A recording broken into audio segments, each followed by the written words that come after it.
The session is being recorded. I think we're live. All right, everybody, welcome to yet another live stream of the Cloud Security Podcast by Google. Thank you for joining us today. Our guests today, Steve McGee, reliability advocate, and Aaron Edelman, an operations advocate. We are full of advocacy today, which is awesome, and so excited to have everybody here. So I think what's really interesting is in the past when we've had Steve on the show talking about the SRE lessons, they've felt like truly mind-blowing to me and Anton. We kind of sat through that episode, each just like with our brains way out here going, how is there all this wisdom? And we immediately agreed, like as soon as we hit end recording, that Steve would come back. And so Steve, thank you for coming back. We're delighted to have you. I think I want to give you the first question of the day, which is, when we look at security people and we look at SRE people, there's kind of a common thread in their operational life, especially when it comes to alerting. And so they both suffer from noise. Tell us about the noise problem. Yeah.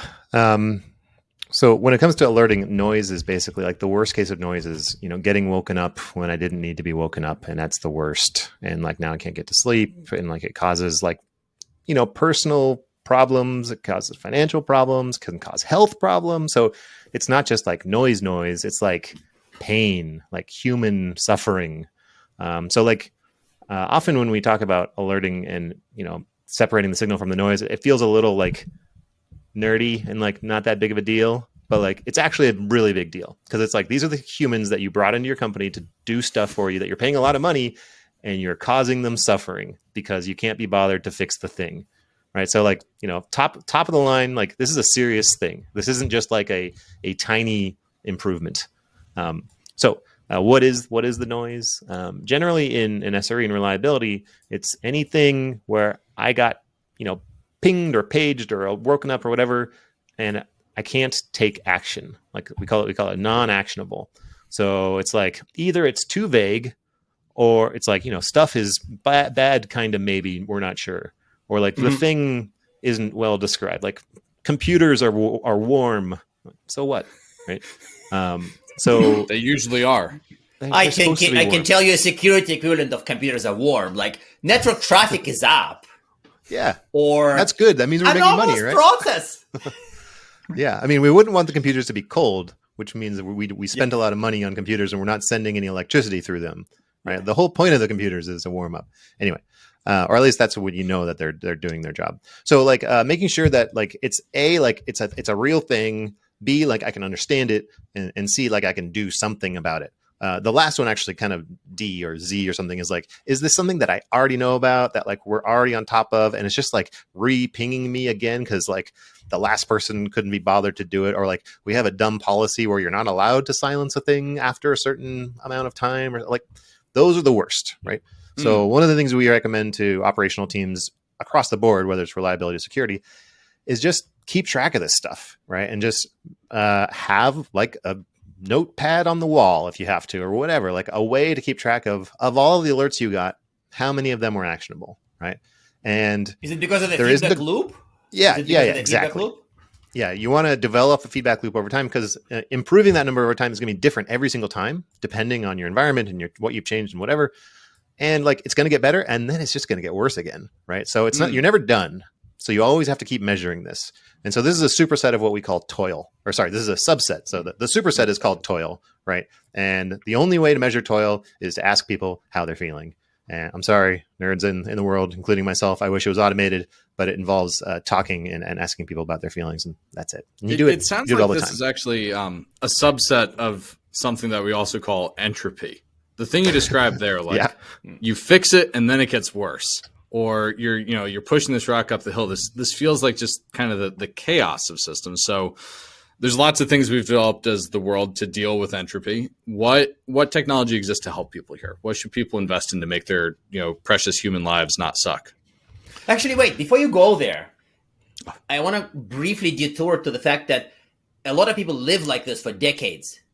And so to me, when I see this, when I read the SRE book about toil for the first time, I kind of realized that a lot of what they say is toil is what every SOC does every year for decades. So Yep. why is there a reluctance to reduce noise? Like, I think before we talk about the magical tech that would magically fix it, is there a real reluctance to fight the problem? Like, I'm quite, pained to even say that, but it sounds like there's reluctance to reduce this, right?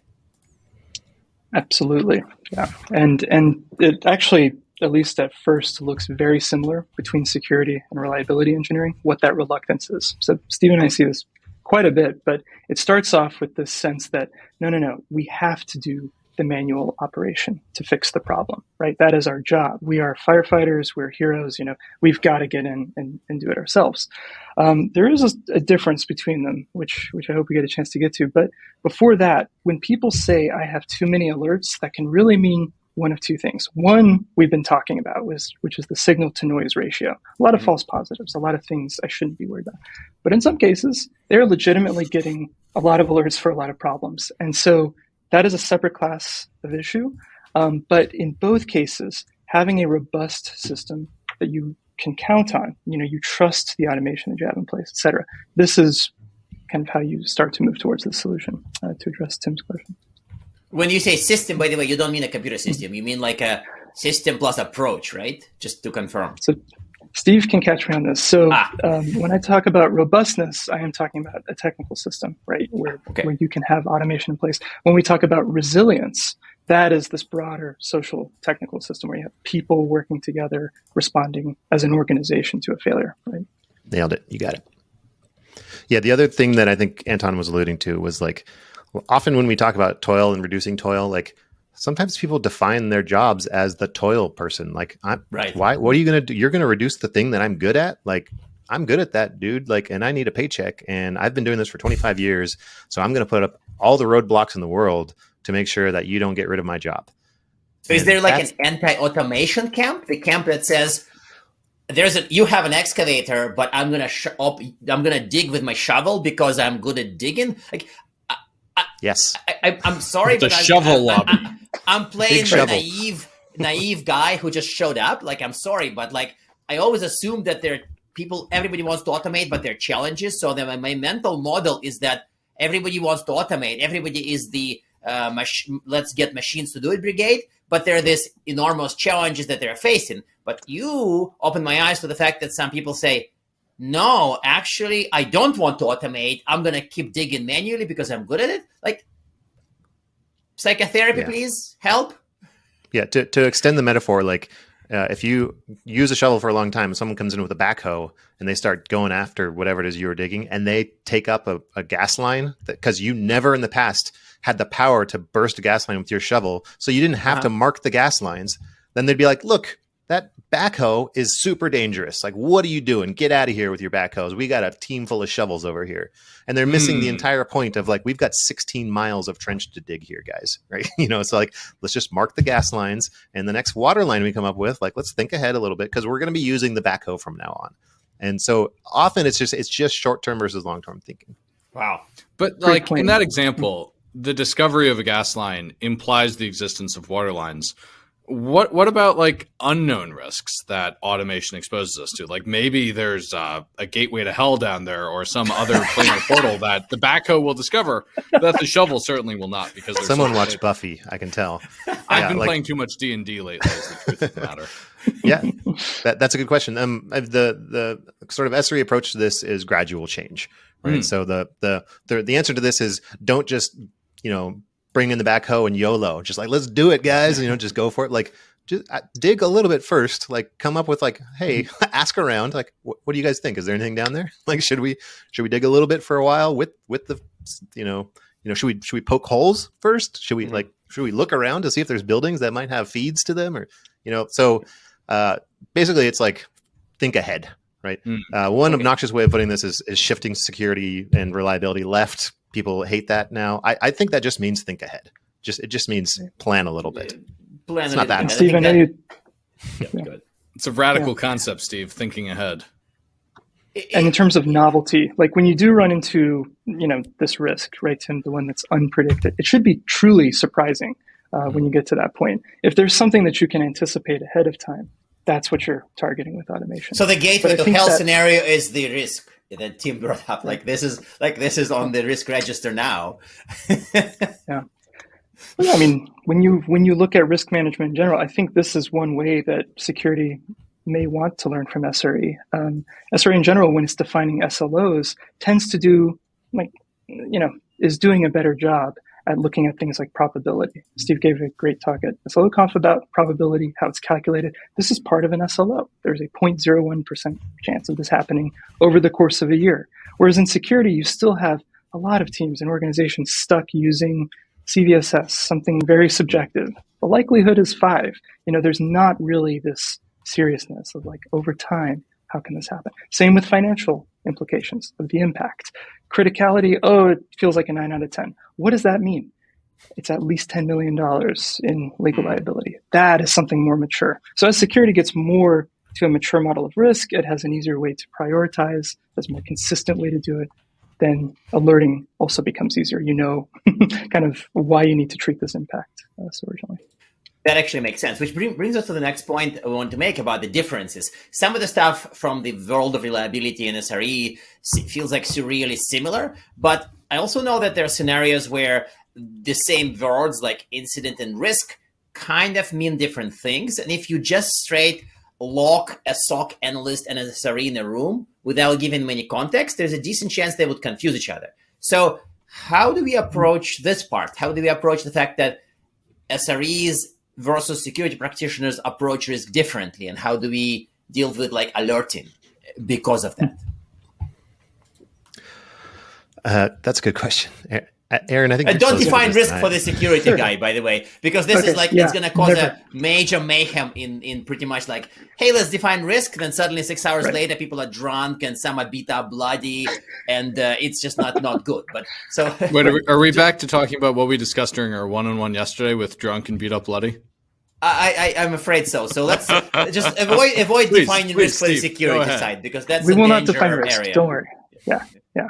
But yeah, at least in terms of incident, right? We've got this definition given to us. It's an event that turns out to have an impact. That's an incident.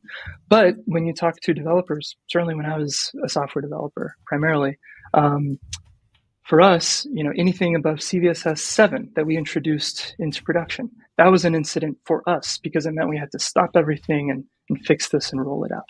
Now, in that case, you're just talking about the potential exposure. You've introduced a risk and now it's very highly exposed, right? So for some, that counts as one. You do build alerts around that. You alert people when they have this in production. So I don't know how useful it would be to try to create a one-size-fits-all definition, but certainly something Steve mentioned earlier, which is taking action on the alert, right? The two key components here are how relevant is the alert? Like how accurate is it describing a potential impact? And then also what action are you expected to take, right? Is it just informational? Can't that just be a ticket or a weekly report? Why do I need to wake up at 3 o'clock a.m. to get this done? Steve, as far as impact goes though, you've taught me quite a bit about impact over time and how that's calculated and considered. And I think security could actually take some. Yeah. So the tool that we use, that it's in the books and everything, like it's the part of SLOs that everyone doesn't get to. Like they read about SLOs and they read the whole thing and then they skip the last chapter, or they start implementing the basis of SLOs and they forget about this last thing, which is actually the most important part.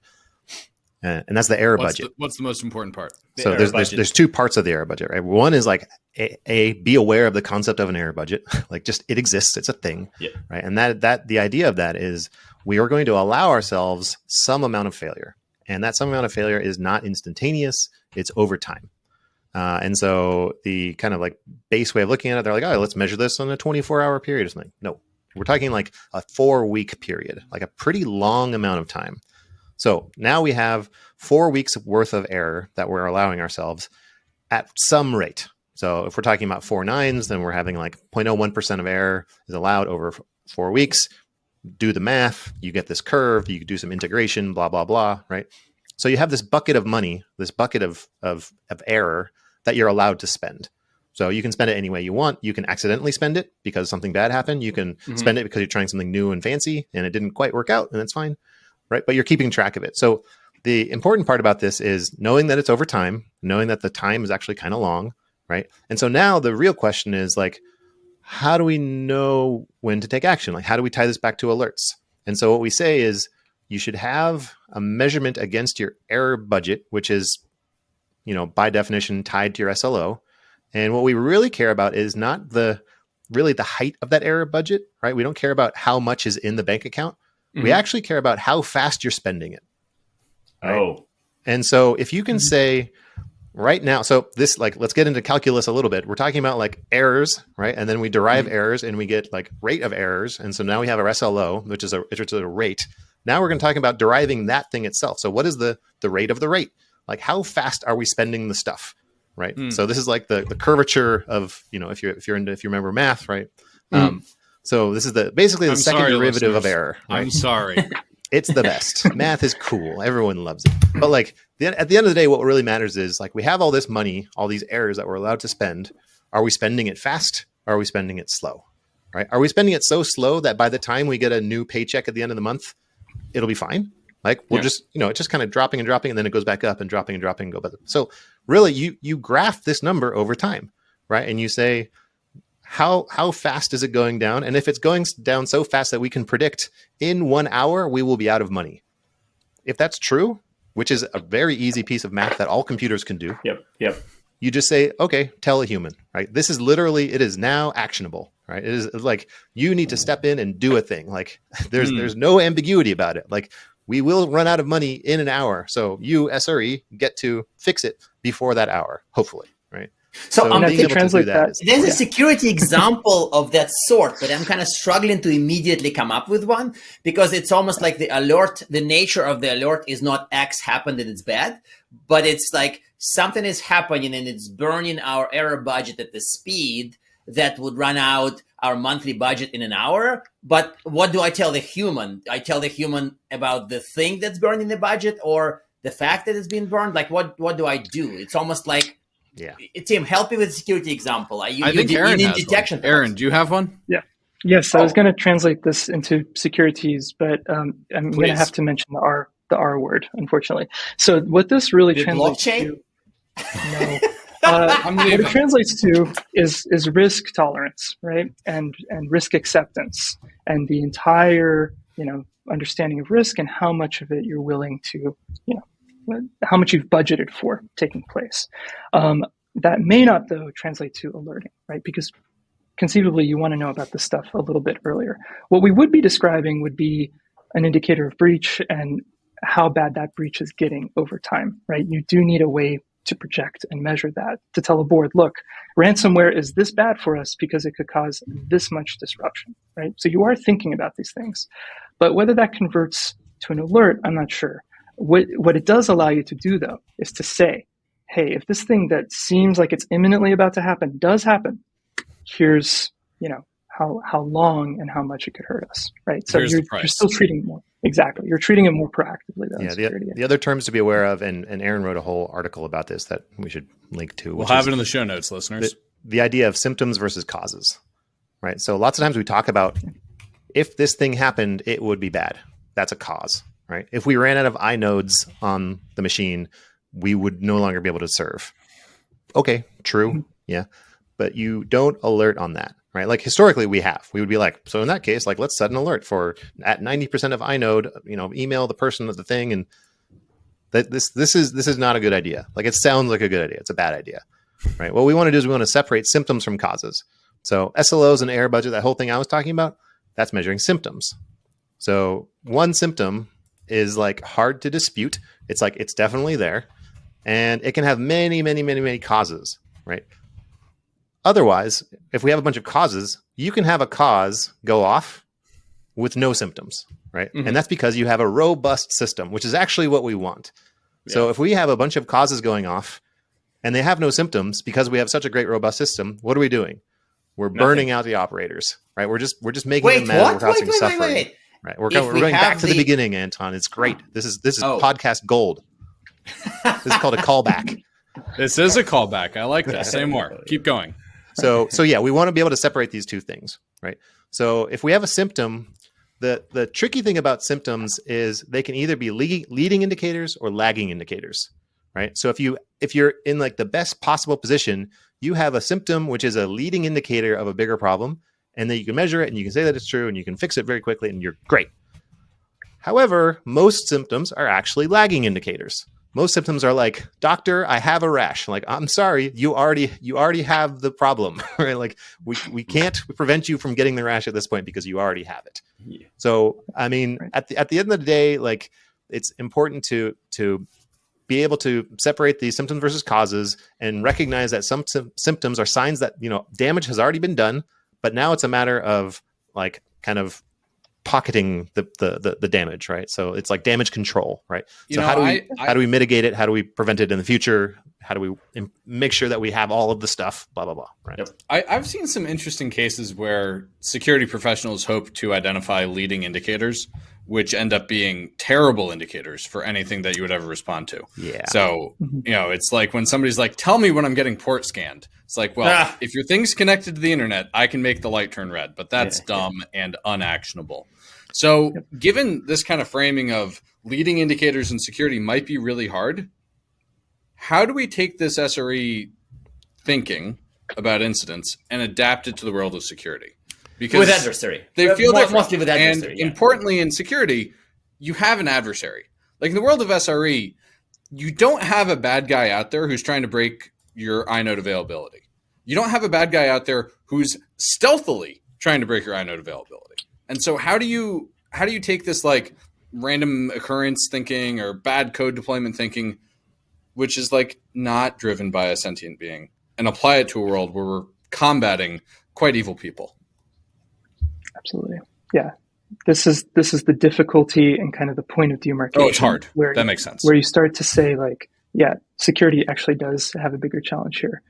You brought up something in particular with an adversary who's able to willingly deceive you and intelligently respond to your attempts to stop that, right? This is not a problem that you have with random systems failure.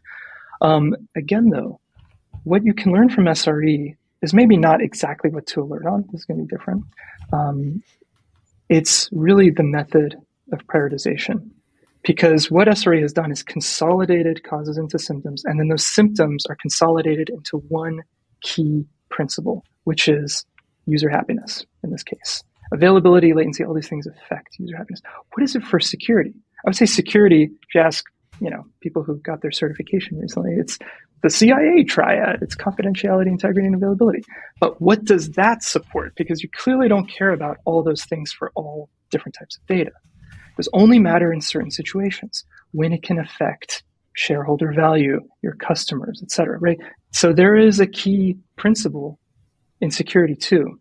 And by more accurately addressing how your technical system with its metrics affects that principle, affects shareholder value, et cetera, in financial terms, in terms that are discrete and consistent, as opposed to 9 out of 10, 5 out of 10, right? This more subjective way.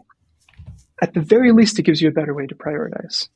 And oftentimes... I totally agree that prioritization should be driven by the outcomes that security professionals are trying to guard against, not just adherence to blind application of the CIA trad.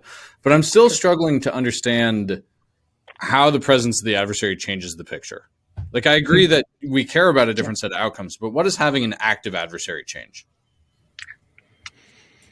It forces you to consider more conditions in your detection, right? And it also forces you to include more steps in your response. If you have a case where there's a sensitive action that could be legitimate user behavior, you're in a really tough bind there, right?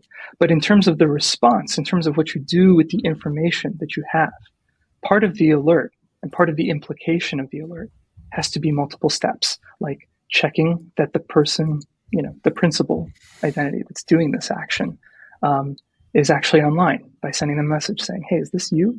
If they say yes, checking that it's actually that employee that's logged in by, giving them a USB OTP challenge or something to prove, that they are who they say they are. There's more steps involved in the response. It's not just a purely technical response, like, let's jump in and see what's going on. The thing that I would take from SRE to this is that, like, all of these like the generic models that we've talked about with like error budgets and alerting and all this kind of stuff, that's like the stuff that's really easy to talk about because it applies in many situations. But like the actual details of how do we fix the problem around this one incident, it's always unique. It's unique to the environment, and it's unique to the architecture, and it's unique to the day and the date time, like the moment in which the event happened, because of we made changes last week that we're not going to make next week, right? So there's all sorts of like, on the macro scale, things look like they follow a really simple pattern, and all you need is like an SLO and an error budget and do some calculus or whatever.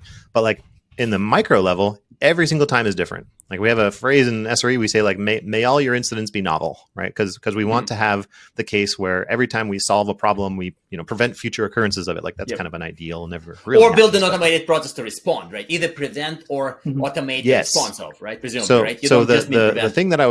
The thing that I would bring from SRE to this situation where like you have these, persistent threats, and you have like these deep actors and these many step programs, like each time you do that, you have to bring software engineering in.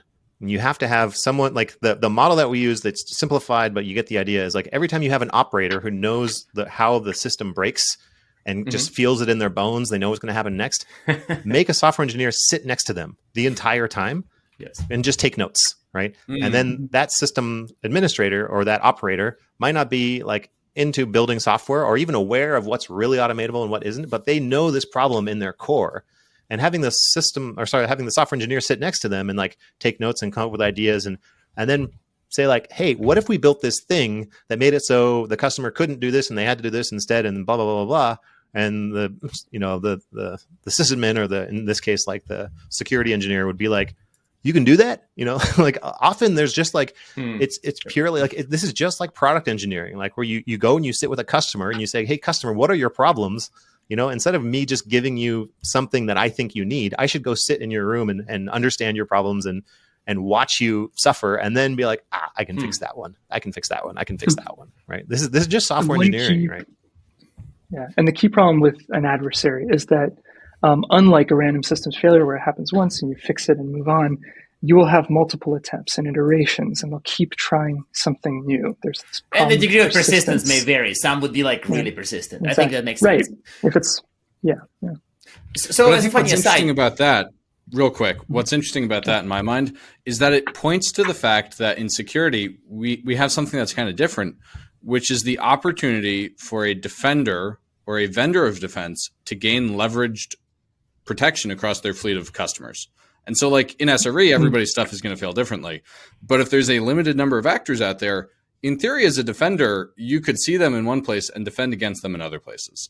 And so as much as like people say, oh, Tim, what's so hard about security? And I explain, well, we're securing systems and the intersection of systems that we're not responsible for. And by the way, there's a bear chasing us. The nice news is if we see the bear try to climb one tree, we now know one of the ways the bear likes to climb trees. And that's generalizable whether we're defending, say, these trees or those trees. So I do think there's actually kind of a really interesting difference there on the degree to which lessons are transportable as a vendor of defense. So other areas where they're like the lessons don't apply? Because when I started thinking about which SRE alerting lessons may not apply to security, my mind went down to the stealthy threats that quietly steal data. You don't know about this. You feel the damage to your business in 5 years. But that's not really a scenario that's in your charter necessarily. That's in your boss's charter, perhaps. So are there any other pointers or scenarios where somebody who is reading the SRE book or talking to you guys or talking to somebody else wants to apply the lessons for security where he should not? He should really do things differently. What's the diff? I think there's a hard rule of thumb that you can follow when looking at SRE versus security. SRE is about risk mitigation, right? But importantly, when we talk about what type of risk, it's usually opportunity risk, growth risk, right? In order to expand my services, to treat more customers, in order to grow globally, in order to keep things running, I naturally will run into some risks. There's an upside to these risks, though, right? That's why I'm investing against them. With security, there's something more mysterious about it. And if we pick into why, it's because security deals with pure risk. There is no upside to these bad things happening to you. This is a profound thought of the day, actually. I sort of knew that, and I think I've used it in the past, but it's really cool how you structured it, is that the some business risk has upside downside, security risk has no upside. I wonder what my boss's boss thinks about it, though. I have a suspicion. I don't know if I agree with that. I think there are cases in security where choosing to have less protection does have upside. Not deploying an agent. Oh, no. You get yes. 5% of your compute budget back. Not requiring MFA. You get 20% lower shopping cart abandonment. Excellent point. Yeah, there are certainly these trade-offs. What I mean is the risk that it's meant to treat, the pure risk presented by the threat actor. That is pure risk. But all the other things you mentioned, and then some more, right? Security has this unfortunate, risk itself of creating, say, project or product risk. It can slow down a team's ability to release something, which entails competitive risk. Security can. Those are the security same. touches a lot, right? Yeah, security touches a lot of other parts of the organization that it needs to be careful of how it interacts with them. Yeah. And so what it can learn tends to be temporal, I think, is what you're getting at, Aaron, where it's like it's it's down for this hour that it's down, and we lost money during that hour, or we lost opportunities during that hour. But like IP theft is forever, right? Like someone walks away with your designs, they're gone. They're not gone for that hour. This is such a nice depressing take. They're gone. I think we should give him a security professional card. He would be an honorary security professional because Steve has this great depressing take, which I think makes him one of us, right? Cynicism is one. You're right. One of us. So no, unfortunately, we are just about at time, and so it is my lucky duty to ask our traditional closing questions. First to you, Steve. Do you have one tip to help security professionals improve their outcomes? And two, do you have recommended reading? And that recommended reading could be anything, except Anton's blog. So I would say a tip for kind of anyone to improve their outcomes is just write down what it is that you want to do, and have other people look at it, and just kind of like start off kind of vague, get a little more detailed, get people to say like, yeah, good idea, right? Get some wind behind your back, or get people to be like, no, dude, we already tried that. Look over here. If they don't have the thing written down, don't believe them. But like if someone can present you with like, here's what we tried, here's what we wrote down, here's why it didn't work, then that makes a lot more sense. So basically, write more docs. That's my write more docs. I like that. As for reading, I would say, it's kind of a category of work, but there's kind of a new side of reliability. We've talked about postmortems in the past when it comes to like writing down what the stuff that went bad and everything. There's this kind of new way of looking at it called learning from incidents. So if you shorthand is just LFI. I think there's learning from incidents.io, maybe something. We'll put it in the show notes. They've got a lot of stuff, and so these are folks who've been talking about like airplane crashes and fires and like people dying from like nuclear whatevers, and like so it's like real risk, like in the real world, like atoms, not bits. So we can learn a lot of things from them and apply it to our stuff. So that's a whole, like, you can get a PhD in that. It's a whole big thing. And I love that answer, because one of the other people on the show who really changed my perspective was Tim, when he was talking about safety versus security and the relative success of safety people compared to security people. And the fact that we don't die in airplanes very often actually comes down to a lot of learning from the times that we did die in airplanes. So that I think is really great advice. So the critical Aaron? thing to point out about that community is it's called learning from incidents, not learning about incidents. So we're not actually caring about the incident itself. We're using the incident as a lens into the system. Oh, that's interesting. That's really interesting. That's really interesting. Yep. I mean, it's really interesting. Like, that's all I can say. It's kind of interesting. Yeah. That thing is alone. That bit alone is worth the price of this episode, I think. Yeah, I agree. Listeners, the best bit came at 34 minutes in. You better listen to the whole thing. Hard one to follow. I will say, though, my takeaways are, if there's anything that's subjective or fuzzy, that is definitely going to aggravate having bad alerting. So prioritizing by measuring everything. And that will entail talking to other stakeholders outside of security to understand impact. That'll entail talking to engineering, legal, finance, a lot of different stakeholders. And on that note, books I'd recommend. One is How to Measure Anything in Cybersecurity Risk. It gives Nice. you a good introduction to the FAIR method and other ways of calculating risk and probability. And the other is Security Chaos Engineering by Kelly Shortridge. That one is Reinhardt. epic. We'll have Kelly soon. Awesome. Listeners, I not can't to wait give see away our guest list, but we are excited to have Kelly join us. We hope. Awesome. Awesome. Do Well, not hey, miss that. great recommendations, great tips, and a lively, interesting discussion about SRE and security. Steve, Aaron, thank you so much for joining us today. Cheers. Got it. Thanks for having me. Okay, so the critical bit is don't close the tab until it says we're finished uploading. Okay, I gotta run.